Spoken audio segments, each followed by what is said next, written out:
Hi guys, welcome back. We are already halfway through the course, and in today's lesson we'll be covering what are different types of testing. And this topic is very important topic in software testing field.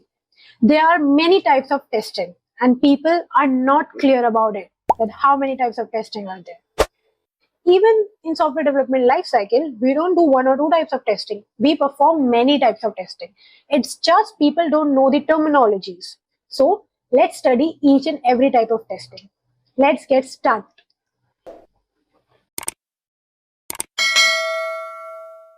Different types of testing.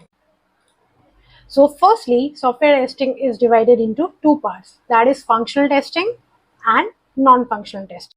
Functional testing. Testing conducted to evaluate the compliance of a component or system with functional requirement. So let's take two requirements. One is I want user to do a transaction of rupees 100. Second requirement is I want user to perform a transaction in just millisecond. It should be fast. It should be not that slow. Which one is functional and which one is non-functional testing? So of course, the first one is functional testing because there is a requirement, functional requirement, and another one is non-functional requirement, right? Functional testing, testing conducted to evaluate the compliance of a component or system with functional requirement. And non-functional testing, testing conducted to evaluate the compliance of component or system with non-functional requirements.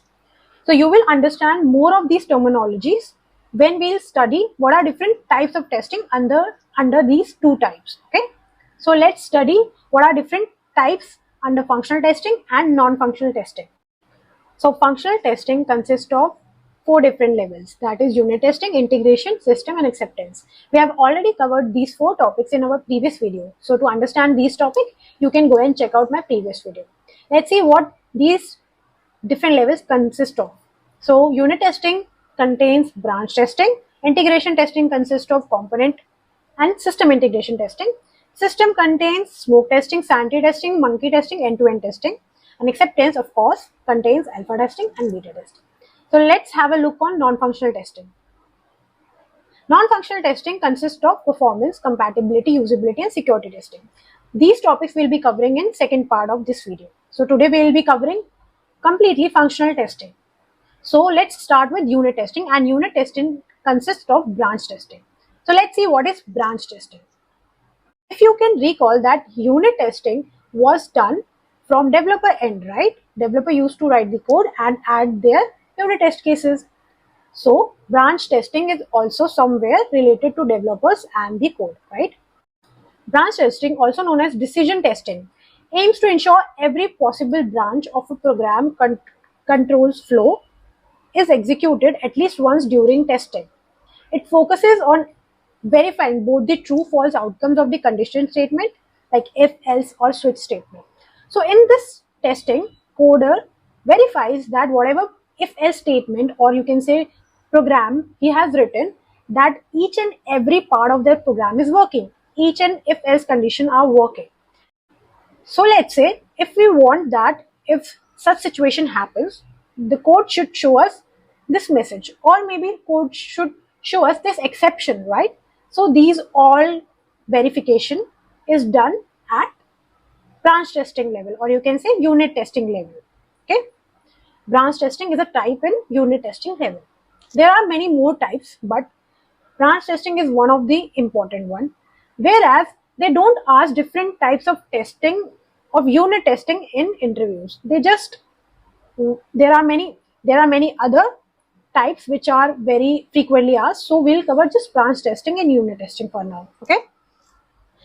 So in integration testing, we have component integration and we have system integration, right? We have component integration and we have system integration. So let's cover these two topics.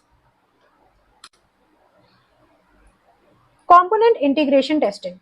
Testing performed to expose defect in the interface and interaction between integrated components. So in previous video, I also told you what is component testing and what is system testing. So let's revise it again. Okay. Let's imagine you are on an e-commerce website and you click on any one of the product. Whenever you click on one of these products, you are taken to a new page, right? And that page consists of the price of the product. It consists of different colors, variations, details, and many other information. So what is this? This is one of the component of e-commerce website, that there are different products, and whenever you will click on that one of the product, you can just have a better user interaction with that product, right? You can see different pictures, you can see different colors. That is one of the component that you have a user interaction, right? So similarly, whenever you click on add to cart, what is happening is that our e-commerce website has an inventory, right? So whenever you add a product, it should get subtracted from the inventory, right? Sometimes you see that it's sold out, there is no product left, right?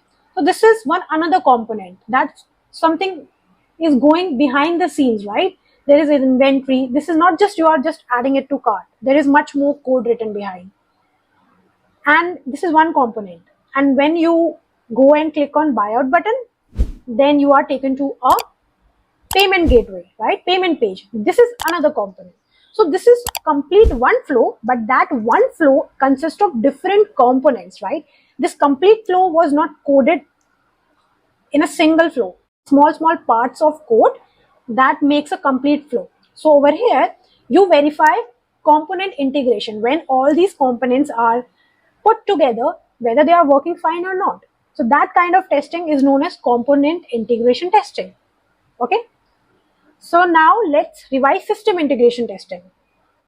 So let's take an example that whenever you use a banking website, first of all, you are boarded to the banking application, or you can say that you are made a customer of that bank, right? So they ask you your details, you get an KYC level, and you get different offers. So this is user management, right?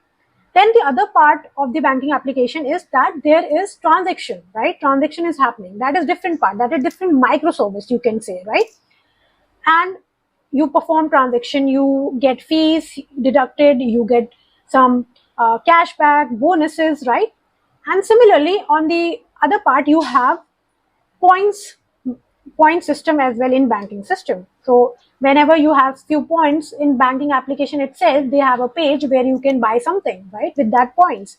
That is different part of the system. Okay, so these part in the system are subsystems. Okay, this is not a complete one system. Okay, you're not using each service throughout, right? You, if you want to do a transaction, you can independently go and do the transaction. You don't have to touch the other subsystems. Okay, so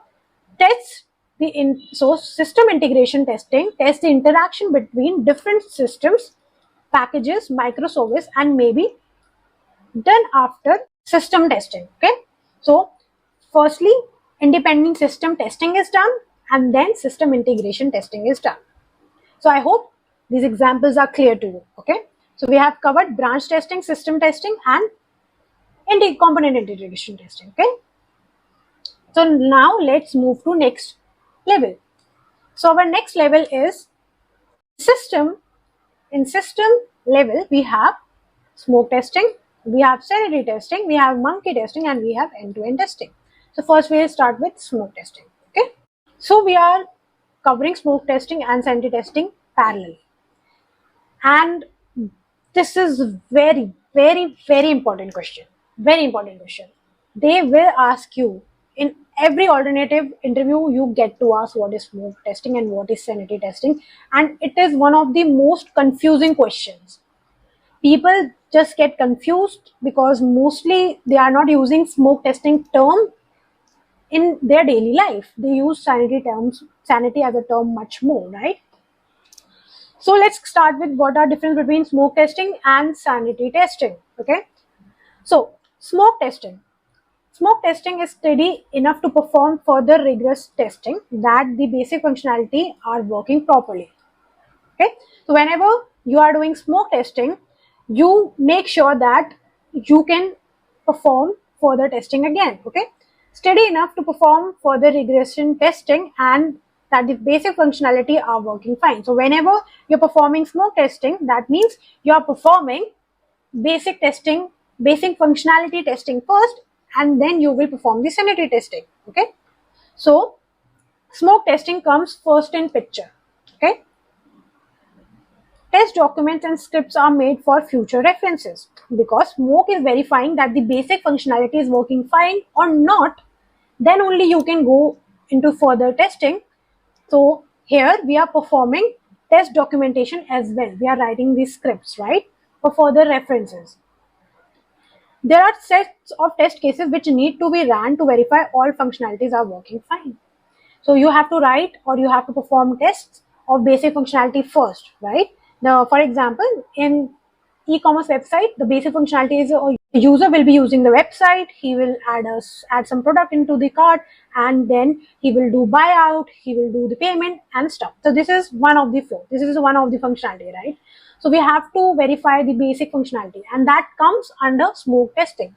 So once we know that our system is working fine, right? Fine, there is no blocker in our system, then we move to other types of testing. So another type of testing when we are doing is sanity testing.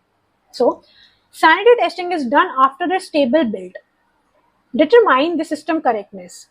It just includes the module on which code changes takes place, right? So once smoke testing is done and basic test cases are ran, then we perform sanity testing. And sanity testing is done against code changes. If let's say we have raised a bug and developer fixed that bug, now we'll perform sanity testing on it, right? Whether the bug change is working fine now or not. So this is sanity testing. Sanity is done after smoke testing.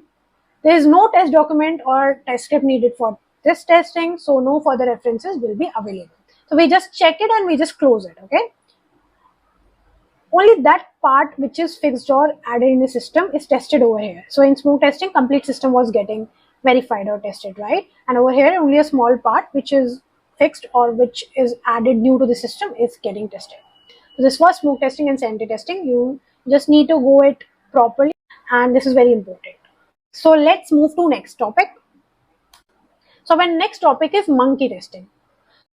You can easily remember this by its name, right? Monkey testing is a technique where the user tests the application or system by providing random inputs and checking, right? Random inputs and checking the behavior or seeing whether the application or system will crash. So let's imagine you are trying to do a payment on any transaction system or transaction application, and you just try to add a transaction of 0.0001 rupees. So this is a random input, right? Or maybe you are trying to do a value greater than your balance value, right? So your balance is 100 rupees and you are trying to do transaction of 200 rupees, right? So over here you are just putting out random values, okay? So this is called monkey testing, okay? Whatever comes into your mind, you just try to check it, right? Let me put this value, what will happen now? Let me add this value, what will happen now, right? So this is monkey testing. You don't know much about system and you are just trying to randomly put inputs and check, right? Now next topic is end-to-end testing.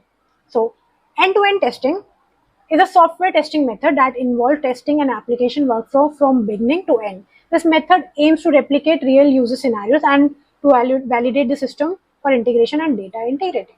So our system consists of many different flows, right? So for example, one of them was user will use an e-commerce website, he will add one of the product into his cart, he will check the details, he will do checkout, then he will land into the payment gateway. So this is one of the end-to-end flow, and a system could consist of many different end-to-end flow, right? So this is how end-to-end testing is done, and this is one of the important testing in software testing, okay? So let's check what is next topic, okay? So we have covered functional testing, non-functional, and then we have covered unit testing, integration system, and acceptance testing. We have already covered this in our previous video. So let's just go through it quickly, right? Acceptance testing is done to verify the end-to-end flow, right? It's to check the basic functionality are working fine or not. Acceptance testing could be alpha testing and beta testing, right? It could be done at developer side as well and on client side as well. So this was acceptance testing. To understand more, you can go and check out the previous video. Okay, so we have covered functional testing in this video and we'll cover non-functional testing in another lesson. Okay. So I hope these topics are clear to you now, and if you have any doubt, any question, you can comment down below. I will reply to each one of you. Okay. So bye bye. Stop scrolling and start learning.